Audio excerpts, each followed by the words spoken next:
تراویح کی کچھ رکعتیں چھوٹنے کی صورت میں وتر جماعت سے پڑھے یا پہلے تراویح مکمل کرے؟ سوال: بعد میں تراویح میں شامل ہونے والا وتر جماعت کے ساتھ پڑھے گا یا اکیلے؟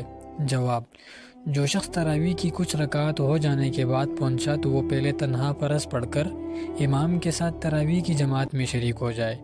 جب امام کی تراویح پوری ہو جائے تو وہ امام کے ساتھ وتر کی جماعت میں شامل ہو جائے اور بعد میں بقیہ تراویح پوری کر لے۔ تراویح کی کچھ رکعتیں چھوٹنے کی صورت میں وتر جماعت سے پڑھے یا پہلے تراویح مکمل کرے؟ سوال: بعد میں تراویح میں شامل ہونے والا وتر جماعت کے ساتھ پڑھے گا یا اکیلے؟ جواب: جو شخص تراویح کی کچھ رکعت ہو جانے کے بعد پہنچا تو وہ پہلے تنہا فرض پڑھ کر امام کے ساتھ تراویح کی جماعت میں شریک ہو جائے۔ جب امام کی تراویح پوری ہو جائے تو وہ امام کے ساتھ وتر کی جماعت میں شامل ہو جائے اور بعد میں بقیہ تراویح پوری کر لے۔